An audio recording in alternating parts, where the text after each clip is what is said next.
एक गांव था आलमगढ़। आलमगढ़ के लोग दिन भर हंसी खुशी से रहते थे और जैसे ही शाम होने लगते थे, अरे पंकज, अंधेरा होने वाला है, चल जल्दी घर चलते हैं, नहीं तो हम मारे जाएंगे। हाँ माधव, चल जल्दी, नहीं तो हम मरे जाएंगे। अंधेरा होने से पहले ही लोग थर थर कांपने लगते थे। सब लोग अपने अपने घर का खिड़की दरवाज़ा बंद कर देते थे। अगर रात को कोई उनका पड़ोसी भी आवाज़ दे तो कोई दरवाज़ा नहीं खोलता था, क्योंकि वो लोग जानते थे पड़ोसी की आवाज़ में पड़ोसी नहीं बल्कि आदमखोर शैतान बुलाता है। अगले दिन पार्वती का बेटा संतोष शहर से गाँव आता है।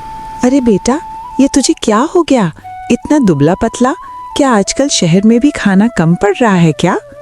क्या माँ, मैं तुझे इतना दुबला पतला दिख रहा हूँ या मेरा मजाक उड़ा रही हो? नहीं बेटा, बस मैं ऐसे ही बोल दिया। चल घर चल, मैंने आज तेरे पसंद की पनीर तड़का बनाई हूँ।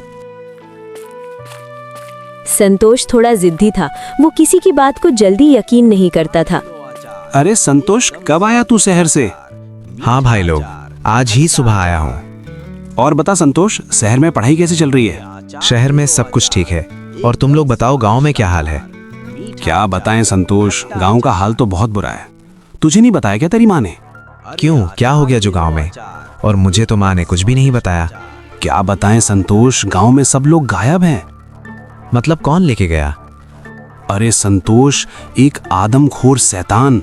जैसे ही अंधेरा हो जाता है तो वो आदमखोर शैतान गांव में आ जाता है और उनकी पड़ोसी या उनकी दोस्त जैसी आवाज़ देता है, और जैसे ही लोग बाहर निकलते हैं तो उसको उठा के ले जाता है और उनको खा जाता है। आज के ज़माने में भी तुम लोग भूत प्रेत की बात कर रहे हो क्या, सच में? हाँ भाई, सच में। पता नहीं तेरी माँ ने तुझे क्यों नहीं बताया ये सब, लेकिन हम बता रहे हैं, सुन ले भैया। जैसे ही रात हो जाए घर से बाहर मत निकलियो। संतोष को ये सब सुनकर थोड़ा अजीब लगता है। संतोष तुरंत अपनी घर जाकर अपनी माँ से पूछता है, क्या माँ ये सच है कि गांव में रात को एक शैतान आता है और जो दरवाजा खोलता है उसको उठा लेता है? अरे हाँ बेटा, मैंने तो तुझे ये बताना भूल गई थी। खैर छोड़, तुझे तो पता चली गया, अब बाहर मत निकलना। हाँ, मैं क्यों बाहर निकलूंगा? मुझे अपनी जान प्यारी नहीं है क्या? संतोष को ये बात अभी भी अंदर ही अंदर खाई जा रही थी। आज के जमाने में भूत? मुझे तो यकीन नहीं हो रहा है। देखना पड़ेगा आखिर मांजरा क्या है। आज तो मैं पर्दा साफ करके ही रहूंगा। संतोष रात होने का इंतजार करता है। रात का अंधेरा और बाहर से आ रही थी डरावनी आवाजें, मगर संतोष की मन में कुछ और ही चल रहा था। संतोष की माँ सोई थी। तभी संतोष बिना डरे दरवाजा खोलता है और जैसे ही बाहर निकलकर देखता है, संतोष के सामने एक आदमखोर दानव संतोष को उठा लेता है। हे भगवान, मेरा बेटा को शैतान उठा ले गया। गांव के लोग पहले से और ज्यादा डरने लगे। जैसे जैसे दिन बीतते गए वैसे वैसे गांव खाली होने लगा था। बुढ़ा से लेकर जवान तक सब लोग गायब होने लगे थे।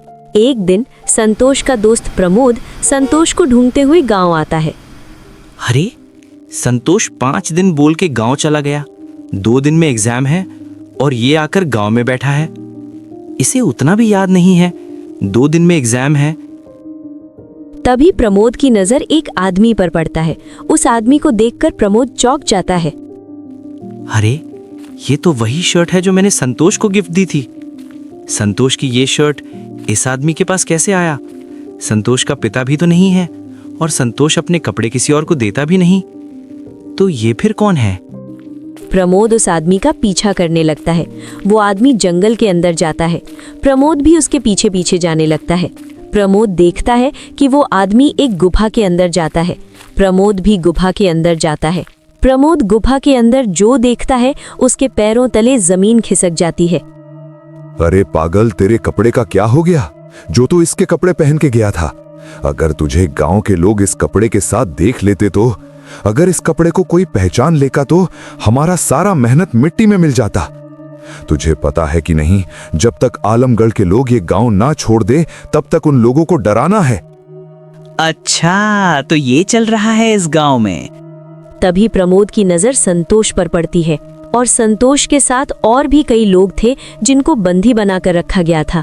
बस बेटा, बहुत हुआ तेरा नाटक। प्रमोद गांव में जाकर जोर जोर से आवाज लगाता है। तभी गांव के कुछ लोग, अरे क्या हुआ भाई, क्यों आवाज लगा रहे हो? बोलो, आखिर माजरा क्या है? मैंने सुना है कि इस गांव में रात को कोई भूत आ जाता है। अरे हाँ बेटा, हाँ तूने सही सुना है, लेकिन तुम हो कौन? मैं जो भी हूँ वो आप जानकर क्या करोगे, मगर मैं तुम्हारी परेशानी दूर कर सकता हूँ। हमारी परेशानी दूर करोगे? देखो लड़के, तुम जो भी हो, तुम्हारे भलाई के लिए कह रहे हैं। यहाँ से चले जाओ, नहीं तो बेवजह मारे जाओगे। संतोष वो लोग की बातें अनसुना कर देता है और बोलता है, मैं आप सबसे एक बात पूछना चाहूंगा, क्या आपने कभी उस आदमखोर को देखा है या किसी इंसान को उठाते हुए देखे हैं? अरे नहीं तो बेटा, हमने तो कभी नहीं देखे, मगर खाली उसका आवाज सुना है। वो रात को आता है और गांव की किसी आदमी का रूप लेकर पुकारता है, और जो बाहर निकलता है वो मारा जाता है। तभी प्रमोद समझ जाता है कि ये लोग को समझाने से कुछ नहीं होगा। गांव के लोगों में इतनी डर बैठ गया है कि वो किसी की बात पर भी यकीन नहीं करेंगे। तभी प्रमोद को एक रास्ता दिखता है। सुनो भाई लोग, मैं एक तांत्रिक को जानता हूँ जो उस आदमखोर को इस गांव से भगा सकता है। तो क्या आप आज रात को आओगे मेरे साथ?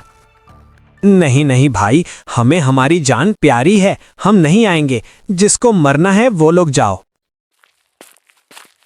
तभी दो लोग हिम्मत करके रुक जाते हैं। प्रमोद उन दोनों के साथ योजना बनाता है। ठीक है भाई लोग, वो तांत्रिक गांव के बीच खड़ा रहेगा। प्रमोद एक तांत्रिक के पास जाता है और उस तांत्रिक को सब कुछ बता देता है।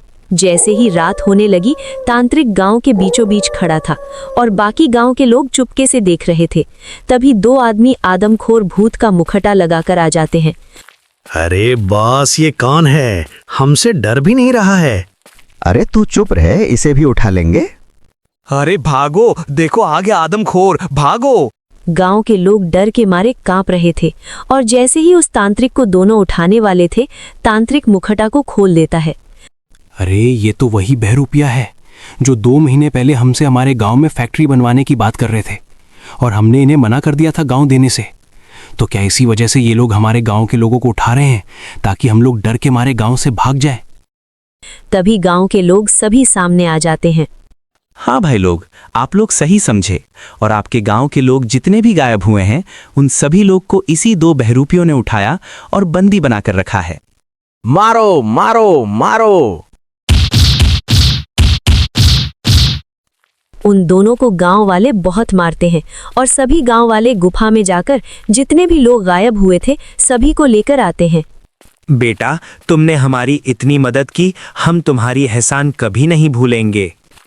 तभी प्रमोद का दोस्त संतोष आता है। प्रमोद, आखिरकार तू आ ही गया मुझे ढूंढते हुए। मुझे पता था तू जरूर आएगा मुझे ढूंढते हुए। माँ, ये देख मेरा दोस्त प्रमोद, जिसके वजह से तेरा बेटा घर आया है। माँ, तू घर जाकर पनीर तड़का बना। मेरा दोस्त को आज मैं मेरा माँ के हाथों से बना स्वादिष्ट खाना खिलाऊंगा। जहां लोग डर कर चुप हो जाते हैं, वहीं एक समझदार और हिम्मती इंसान सच सामने ला सकता है। इसलिए डर से नहीं, समझदारी से काम लो, क्योंकि हर अंधेरे के पीछे सच की रोशनी जरूर होती है। अगर आपको ऐसी कहानियां पसंद है तो चैनल को सब्सक्राइब जरूर करें।